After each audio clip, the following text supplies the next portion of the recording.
الناس دي اللي انت متابعها بتاد فاليو ليك، ولا انت متابعها بتضيع وقتك وخلاص؟ فلوج عن ايفنت شيكان، هاخدكم معايا خطوه خطوه وهنشوف هنعمل ايه خلال اليوم كله. طبعا اول حاجه صحيت صليت، عملت شويه سكين كير، اخترت اللبس، كنت مرتبه من امبارح انا المفروض هلبس ايه عشان متاخرش. ودي الشنطه دي والبنطلون الفورمال، كويت طرحتي، عملت قهوتي، وهتلاقوني بدلدق دلوقتي زي الهبله على يلا الحمد لله، يعني لميت الدنيا قبل ما ماما تيجي. المهم ان انا عملتها وطلعت حلوه، شربت القهوه وعملت ساندوتشين بينا باتر، وده كان الاوتفيت ودي الاكسسوري بتاعتي. انتوا طبعا عارفين ان انا بحب الاكسسوري قد ايه، هنا سلسلتين وهنا ختمين واسوره هنا واسوره هناك، والموضوع ما شاء الله ما شاء الله. و this is الفول اوتفيت بتاعي، وهتشوف طبعا الصور على المكان التاني اللي هو الانستجرام، نزلت صور لو عايزين تشوفوا. قابلت صاحبتي اللي من 2018 ما تقابلناش، ولقيتها بتصور وانا بصور وكده. وبعدها اتحركنا. رايحين ايفنت النهارده. It's a business event just for women. والمفروض ان احنا يعني we're forwarded to be a successful يعني women man future وكده. وكنا عايزين نركب ميني باص، بس الحمد لله المواصلات غليت امبارح، فقررنا هنضحي نركب اوبر كده خربانه. بالظبط. احنا نستنى بعد ما ركبنا اوبر.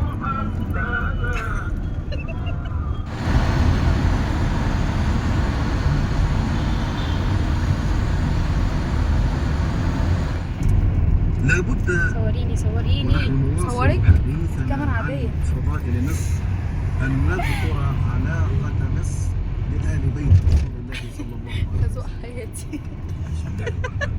لا بقى بشكل تاني. انا عايزه اقول لك ان اسوأ خروجه خرجتها في حياتي لما جيت خروج القاهره اهو. ما كناش مصدقين ان احنا بجد اتقابلنا، ده بجد. لا يحدث شيء. هنا قلنا نروح الكشك بقى الشمس علشان عملتها شكلنا معايا. مش هنعرف نخرج من هناك. لابسه اسود دي لابسه دلوقتي بنطلع الانفيتيشن كده الانفيتيشن بتاعتي الامام. هنا كنا وصلنا لمكان الايفنت ودخلنا، طبعا لقينا الدنيا زحمه برضو. دلوقتي لسه وصلنا وهنطلع برضه بتاع الانفيتيشن. الزبده شوح الكبده ده دي فعلا داي مالكوش دعوه. احلى حاجه ان انت كده خلي الحياه كده في اللذاذه كده، مش محتاجين نكتئب والله. ايه الابيض دول المنظمين تقريبا. اول حاجه احنا في قولي لي الكاس. يا خاينه. استغفر الله العظيم.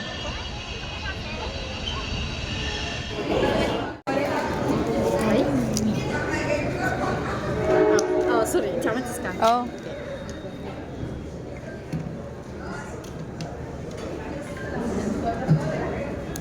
شكرا.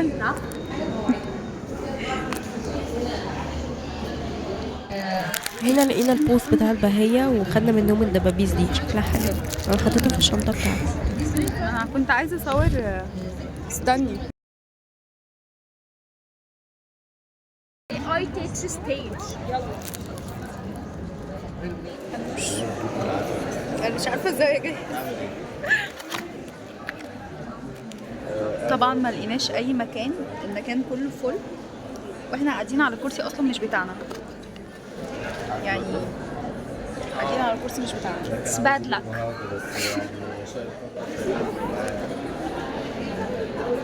say something. say something. والله يا جماعه I hope ان احنا نجد اي حاجه من الايفنت ده بعد كل ده ونستفيد اي حاجه، خصوصا الاي اي، ان احنا شايفين ان الاي اي هو اللي مكتسح كل حاجه الفتره دي، فاحنا بنتمنى ان احنا فعلا نستفيد نتعلم نقدر نستخدم ده في اي حاجه يعني. مينا عايز نورنا يعني كل شويه اعيد. خلاص حاجات كتير في شغلنا ممكن ما نبقاش موجودين. هو ده بيحصل حاليا، احنا عندنا في الايجنسي هنا بقى دي كانت ناس عندها بيزنس وعندها ايجنسيز كده، وكانوا بيكلمونا عن حتة الاي اي، وهل فعلا الاي اي هيستبدلنا ولا لا.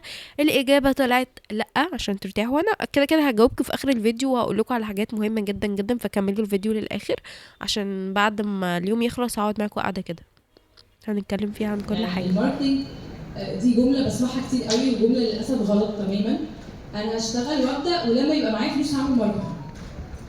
طبعا دي جمله يعني قاتله بالنسبه لي، لان يعني ايه يا جماعه. وهنا كان بيتكلمنا عن الناس اللي بتبدأ بيزنس والناس اللي عايزة تعمل بيزنس واهمية الماركتينج وكده، فبرضه استفدت منها قوي قوي بصراحة، عشان البيزنس بتاعي كمان انتوا عارفين اللي متابعني كويس عارف ان انا ببدأ بيزنس دلوقتي. وهنا كان بيتكلمنا عن ان احنا قد ايه جميل ان احنا نستخدم الاي اي وقد ايه مهم ان احنا نستخدمه كده كده، بس لازم ان احنا نضيف لمستنا الشخصية، لان احنا دلوقتي كلنا بنستخدم الاي اي، فلو محدش لو انت ما ضفتش روحك او اللمسة الشخصية هيبقى مالكش لازمة حرفيا. المشاكل اللي اتقالت ان الكونتنت مش بيرسونلايزد او ما فيهوش روح، صح؟ سواء اتقال من اي جست معانا او كده. طيب ده ممكن نحله ازاي؟ هنحله بحاجه من الاثنين. اول احتمال ندخل على شات جي بي تي، هنلاقي سيكشن اسمه جي بي تي ستور، مصدر شات جي بي تي. بعد كده هنلاقي حاجه اسمها كاستم ايجنت، يعني كانك بتبني مساعد ذكي ليك انت. هتدوس عليه كليك هيجي لك تو اوبشنز، الاوبشن المشهور اكتر اللي هو تجيب كاستم جي بي تي، ده مش معاه خالص، اللي هو مش مفيد يعني. الاوبشن اللي هيفيدكم جدا اسمه كونفيجريشن. كونفيجريشن ده بيعمل ايه؟ بيبني زي نسخه ثانيه منك بنفس طريقه كلامك، بنفس زي ما قال كده بالظبط ساره في الكلمات بتاعتها، يبني ايجنت شبهك بالظبط بنفس النولج بيز اللي عندك. الخطوه اللي بعديها لما تدوس كليك على الكونفيجريشن هتلاقي تحت حاجه اسمها نولج بيز، هترفع له لينكد ان بتاعك، بي دي اف خاص بالبورتفوليو بتاع شركتك او بيك، معظم المحتوى اللي انت كتبته قبل كده على السوشيال ميديا وات بتكتب بأي لانجوج، فهو بيبدا يذاكرك ويفهم انت مين وبتعمل ايه وبتكتب ايه وما الى ذلك. وبعد كده بتعمل ايه؟ خلاص كونفيجريشن وكونفيرم، بيبقى عندك اوتوميتد ايجنت، بيبقى هو عبد الرحمن بالظبط بيعمل كل الايه؟ التاسك اللي انت بتعملها بنفس المايند سيت اللي عندك. دي هتعالج شويه حته الايه؟ الروح او الطريقه او الحاجات دي شويه. ممكن اعملها برده من جيميناي. جيميناي عمل نفس الفيتشر دي بس السكشن دلوقتي رايحين بقى على ستيج تانية، هي انا مش عارفه ماركتينج.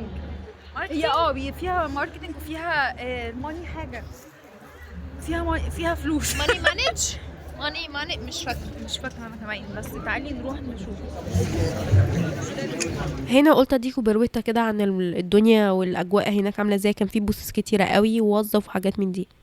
دلوقتي عن المشروع. اديكوا ولا قاعدين؟ طيب مين كان بيتفرج على شارك تانك اروح اكلمكم ويبقى قاعد كده بيبص يقول انا المكان ده هرد اقول ايه؟ فكره المشروع اللي انا بفكر فيها كل طب انا مش شايفه حد اصلا. وعملت لها البيتش دلوقتي. مين دي؟ انا هقول ايوه ايه ده؟ بحبها قوي. ولا انا بفكره منا كان بتدينا مقدمه عن الشارك تانك وكده، وكان معانا الانجينير احمد طارق واللي استفدت من التوك بتاعته جدا بجد، حقيقي استفدت قوي جدا. انا معاكم النهارده، يمكن انا مع شيكان من اول ما ابتدوا، مش بس في الايفنتس بس. انا كنت بشتغل مع جنسيات مختلفه، فكنت دايما بقول لهم اللغه الوحيده اللي بيننا كلنا ولا هي انجليزي ولا هي عربي ولا اي حاجه، هي لغه الارقام. بزنس نمبرز لانجويج. اول ما حد يتعلم انجليزي زائد يتعلم language numbers of the يعني the language of the numbers، هيبدأ يفهم ان كل حاجة دي ليها معناها ايه. لازم تركب كل حاجة الرقم مش تبقى فيه measures. طيب هم قاعدين بيشاوروا لي على الوقت، بس I still have one question. يعني من شغلي مع الستارت ابس بعتقد كام حد هنا عايز يبتدي الستارت اب بتاعته بس عايز financial support. انا عايزه اقول لكم ان 93%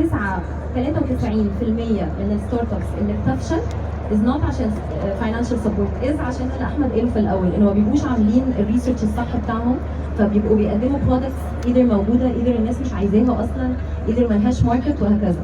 فبس my last question that I like to wrap بيه هو ايه النصيحه اللي تديها لاي حد هنا لسه بيبتدي الاول خالص؟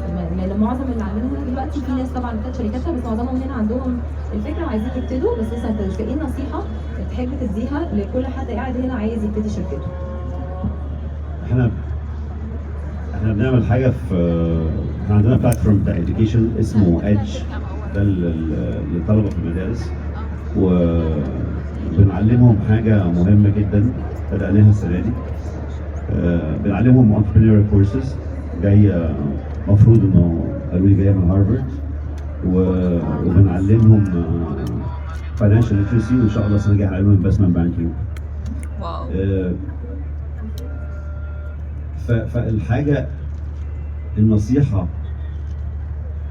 اللي هنصحها ودي بنعملها في ايدج بلاتفورم بتاعنا وممكن نشارك لو عايزين مع اي حد، حاجه اسمها ايكي جاي. اوكي، ايكي جاي ما ينفعش حد يعمل حاجه عشان بيحبها بس. is a Japanese concept so please read about it. ودي بنعملها لكل الطلبه، عندنا 8000 طالب النهارده كلهم هنعمل لهم كده including المدرسين including الادمنستريشن. عندنا حاجه اسمها ايكي جاي is very very very important key.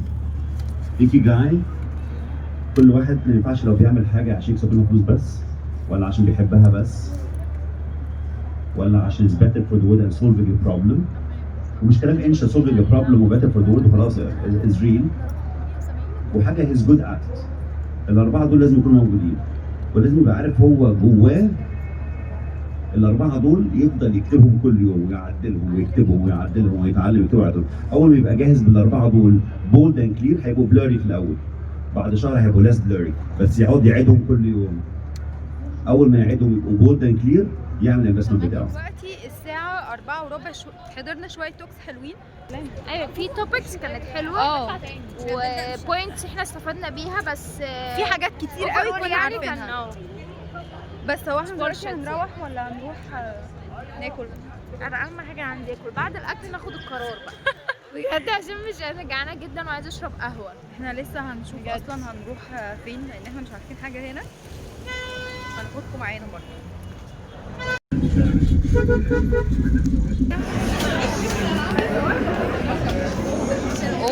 ما لاقيش ميكس جبن.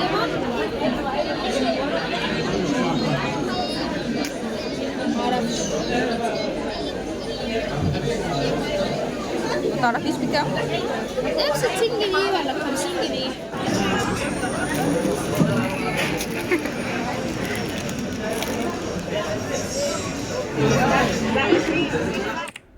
هلو بعد يوم طويل. انا مش قادره اوصف انا تعبانه قد ايه ومصدعه ازاي، بس اليوم كان بجد، احترمي نفسك بقى. اليوم كان لذيذ بجد واستفدنا جدا. خلاص يعني انا بصراحه بتكلم دلوقتي قاعده على سريري عايزه انام مش قادره، وعملت اصلا نسكافيه علشان اطلع اتكلم معاكم علشان ايه الكلام اللي انا عايزه اقوله في دماغي ما يروحش. ماشي، واعرف افوق شويه لان انا حالتي صعبه. المهم بصراحه اليوم كان حلو. احنا السي او عبد الرحمن بجد هو فادنا جدا. دي كانت من اكتر يعني السبيتش اللي احنا استفدنا منها جدا، او التوكس اللي احنا استفدنا منها. والبيرسونال براندنج انا استفدت من انا حضرت كذا حاجه. انتوا شفتوا خلال اليوم حضرنا ايه، حضرنا كذا حاجه. فاكتر 3 حاجات استفدنا منها اللي هي البيرسونال براند والسي او عبد الرحمن وسي او تقريبا هشام وحد تالت. طبعا الشارك تانك احمد طارق ده، الانجينير احمد طارق ده على دماغنا ده بجد. برضو السبيتش بتاعته كانت قصيره بس كانت مفيده، اللي هو انا جايب لك الخلاصه، فاهميني؟ طيب كان في اسئله مهمه جاوبوا عليها. في ناس كانت خايفه في اللي هو التوبيك بتاع الاي اي وكده. كان في ناس خايفه اللي هو الاي اي بجد هيستبدلنا ولا مفيش حاجه اسمها هو الاي اي هيستبدل وظائف معينه احنا بنقوم بيها. طيب احنا المفروض نعمل ايه؟ احنا خلاص كده لا، انت المفروض كشخص مطلوب منك ان انت تطور من نفسك باستمرار، تذاكر كتير. في حاجه طالعه جديده، مش كل حاجه تفضل تجري وراها اللي هو لدرجه الجنان بقى وتذاكر كل حاجه وتبقى عايز تعرف كل حاجه فتلاقي نفسك مشتت في الاخر. لا مش كده، بس تبقى ابديتد بالحاجات الجديده اللي بتحصل، بالحاجات اللي بتنزل تجربها. يعني مثلا في ناس ما بتستخدمش الاي اي لغايه دلوقتي، ممكن يكون فيه جدا او ما تعرفش ازاي تستخدم الاي اي. فلا، الاي اي دي حاجه طالعه وحاجه كله بيتكلم عليها وحاجه طالعه ترندنج، فبتاخد الصناعات في حته تانية. زي ما زمان المكن طلع فالناس افتكرت ان المكن ده هيستبدل الانسان، وده ما حصلش. بس هي الفكره ان انت تبقى ابديتد بان انت ازاي هتعرف توظف الحاجه دي في صالحك. لو انت مش ابديتد بقى ومريح دماغك، فاكيد اكيد اكيد يعني اكيد ان انت هيتم الاستغناء عنك، لان انت مش عارف تعمل حاجه. الدنيا عماله تتطور، الدنيا عماله تجري، وانت ما بتذاكرش او مش مواكب، او يعني اللي هو زي ما بيقولوا ده دقه قديمه، مش بتحاول تطور من نفسك في اي حاجه. فهي دي البوينت بقى. في كذا حاجه كنت عايزه اتكلم معاكم فيها تاني. الحاجات المهمه اللي شارك او الباشمهندس احمد طارق قالها، هو بصوا اكتر حاجتين ركز عليها. انت لو مش عندك انجلش كويس ومش بتطور نفسك انجلش، فانت اللي هو الانجلش اللي احنا اللانجوج اللي احنا بنتكلم بيها، فانت مالكش وجود. حرفيا قال كده، انت مالكش وجود في مجال البيزنس خالص. تاني حاجه الاكاونتنت اللي هو الفاينانشال قصدي، قال هي لغه البيزنس عباره عن ارقام، فاللي هو احنا لازم نتعلم ارقام. هي الانجليش دي بصراحه انا كنت عارفاها ده كده كده، اما موضوع الارقام ده هو اللي كان جديد عليا، اللي هو لازم ان احنا كلنا نتعلم حسابات. بس فاينلي يعني انا حابه، انا جريتفول ان انا رحت حضرت المؤتمر ده او الايفنت ده. مبسوطه ان انا رحت وبجد استفدت، وانتوا كمان عاوزاكم دايما تستفادوا وتشوفوا اقرب فرصه بيكون فيها ناس سبيكرز او الناس اللي هي تقيله في المجال وعندهم اكسبيرينس. استفاد من ده، استفاد من ده. بالنسبه لحته لما يجي مثلا حد يبقى خايف قوي، اللي هو انا ممكن ابقى دقه دي معنا على البوينت اللي انا قلت لكم عليه من شويه، اللي هو انا ايه ده كل شويه طول بتطلع جديده، ايه ده كل شويه حاجه اي بتطلع جديده، فانا اروح لده واروح لده واشتت نفسي. لا، ما تخليش بقى الموضوع ياثر عليك بالنتيجه العكسيه. لا، انت ركز في الحاجه. وفي ناس بتبقى تخصص اصلا، ناس تانية زي احنا يا جماعه. احنا دلوقتي في عصر السوشيال ميديا، وفي الانفلونسرز قد كده، والانفلونسرز اللي مش قصدي اللي هم بيطلعوا يقولوا انا يا جماعه اكلت ما اعرفش ايه النهارده، لا انا قصدي الانفلونسرز اللي هم بيأثروا فينا بالايجاب، او بينقولوا لك تجربه كويسه عشان انت تستفيد منها. في ناس بقى منهم دول بيجربوا الاي اي تولز وكده، فهم بيجيبوا لك الخلاصه، فانت تدخل تشوف الخلاصه. مش لازم اي حاجه تقعد تجري وراها، اللي هو انت عايز تعرف كله ايه ده دي طلعت، لا انا هجرب دي واجرب دي واجرب دي، وتلاقي نفسك في الاخر مشتت ومش عارف توصل لحاجه. لا، انت ركز في التول اللي معاك وركز في الحاجه اللي معاك، وشوف بعد ما الناس دي اللي هي تخصص ان هي تجرب الحاجات، خد الاكسبيرينس والتجربه بتاعتهم عشان توفر عليك وقت. ودي بجد حاجه جميله جدا. وانا يعني مثلا انا قلت لكم في اول الفيديو، قلت لكم ان انا كان في حاجات انا كنت عارفاها وخلتني احس بالملل شويه، وفي نفس الوقت خلتني احس بالفخر. الحاجات دي انا عرفتها منين؟ ما من السوشيال ميديا، من الناس الانفلونسرز اللي هي بتطلع تنقل تجربه وبتفيدنا. يعني مثلا انا هو بطلع واقول لك تجربتي في كذا، فانا استفدت في كذا، فانا باثر عليك بطريقه انت ممكن ما تبقاش عارفها دلوقتي. والناس دي اللي انا اتعلمت منها حاجات برضو نفس الكلام. فبجد بجد يا جماعه ركزوا قوي، انتوا بتضيعوا وقتكم في يعني السوشيال ميديا دي بتضيعوها على مين؟ انتوا متابعين ناس عامله ازاي؟ بتاد فاليو ليك ولا لا؟ الناس دي اللي انت متابعها بتاد فاليو ليك، ولا انت بتتابعها بتضيع وقتك وخلاص؟ فاهميني؟ فبجد ركزوا ركزوا ركزوا وخليكم دايما ابديتد. والموضوع سهل، الموضوع مش صعب ان انت تبقى ابديتد بالحاجه. هي الفكره بس ان انت تتابع ناس تاد فاليو ليك، لان بجد احنا دلوقتي كتير مننا بيعمل فيديوهات، وانا واحده منهم، وكتير تاني بيعمل فيديوهات وانا بستفاد من غيري وغيري بيستفاد مني، فكلنا بناد فاليو لبعض.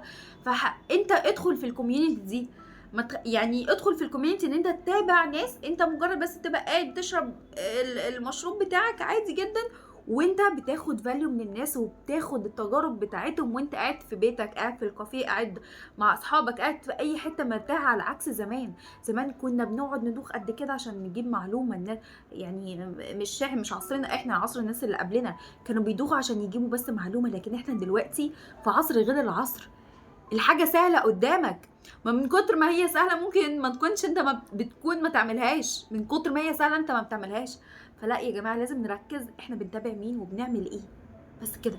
واحضروا ايفنتس واسمعوا لناس وتابعوا ناس على السوشيال ميديا بتاد فاليو ليك، وركزوا في حياتكم كويس قوي، وركزوا على الجانب قوي قوي قوي، جانب الكارير وجانب البيزنس والحاجه، وانت دايما تطور نفسك وتثبت نفسك. انا هنا هتقول انا هنا ازاي بخبراتك والاكسبيرينس بتاعتك وان انت تطور في نفسك دايما، تطور تبقى ابديتد كده ومفتح. مثلا انا عايزه اقول لكم ان انا اول ايفنت حضرته في حياتي لما كان في جامعه عين شمس، انا الايفنت ده انا كنت مبهوره بجد بكل كلمه بتتقال، كل كلمه حرفيا،